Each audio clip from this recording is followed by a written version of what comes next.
Hello guys! Kumusta kayo lahat? Isang simple ngunit masustansyang recipe ang aking ibabahagi sa inyo.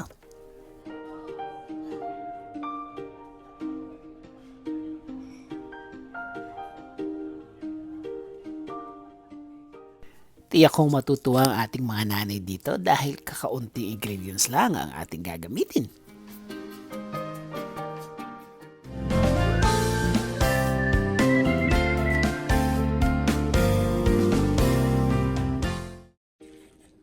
I-prepare muna natin ang lahat ng ingredients bago tayo magsimula. Gagamit tayo ng mga 5 piraso ng sayote na nakahiwa ng medium dice, 1 whole minced garlic, 1 medium-sized chopped onion, at ang ating 450 grams na shrimp. Nabili natin ito ng frozen. Wala ng ulo at wala na ring balat kaya mapapadali ang ating pagluluto. Sa mainit na kawali ay maglagay tayo ng mga 1/4 cup na butter.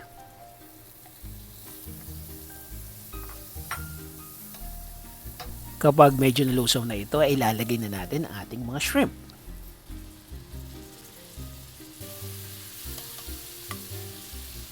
Sa side na ito, ipa-fry lang natin ng mga 2 minutes or hanggang sa maging orange ang kanyang kulay. Kapag nag-orange na ang kulay nito, i-flip naman natin to the other side at muli itong i-fry. Just make sure guys na hindi ito ma-overcook para hindi ito malata. Iba kasi kapag saktong luto lang ang shrimp dahil mas juicy ito at mas crunchy.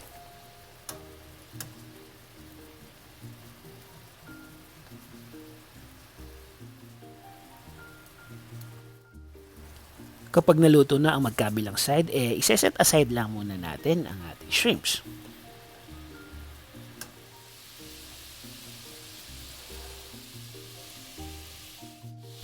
Since mainit pa rin ang butter, igisa na natin ang bawang. Kapag medyo nag-moist na ito, ay sunod na natin ang sibuyas. Isusutay natin to hanggang sa mag-moist at medyo lumambot ito.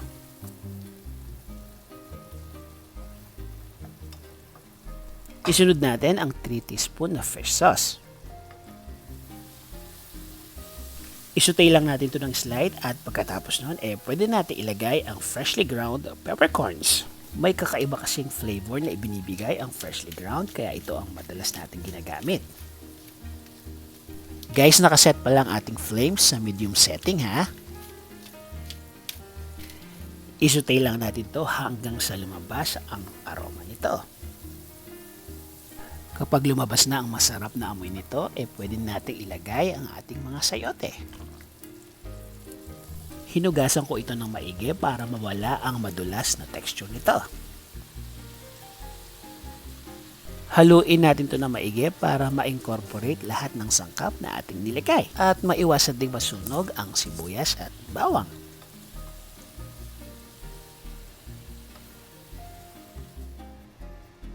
Kapag nahalo na ito, pwede natin itong isimmer ng mga 5 minutes.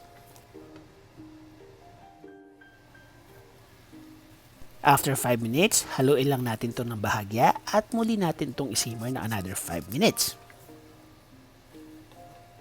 Guys, kung nanonood pa rin kayo at this point, huwag nyo namang kalimutan na mag-subscribe ha at pakiclick nyo rin yung bell button para lagi kayong updated sa mga latest videos na aking i-upload.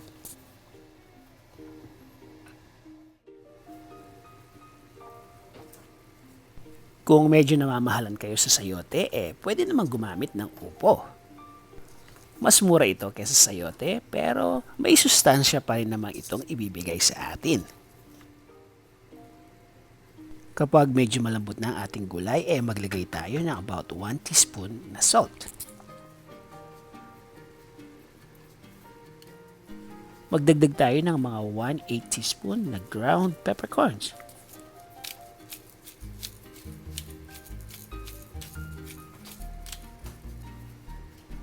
Haluin lang natin itong muli para ma-incorporate lahat ng sahog.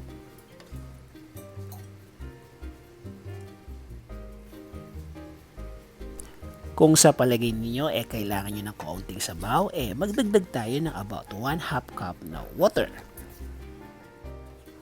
Haluin lang muli at pagkatapos nun, iiwan natin ng mga 2 to 3 minutes hanggang sa ito ay mag-simmer.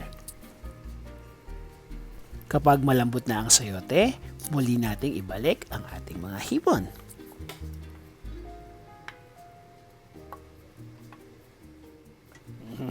This is almost done, guys. Haluin lang natin to ng bahagya at ready to serve na rin ito.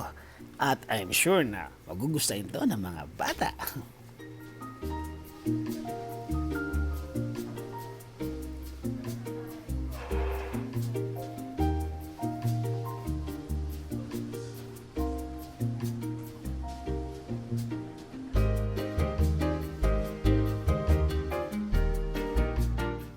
Presenting ang ating sauteed sayote and shrimp.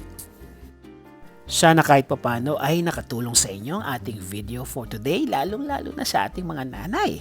At kung nagustuhan nyo po, paki-like na lang po at paki-share na ito sa inyong mga friends and relatives.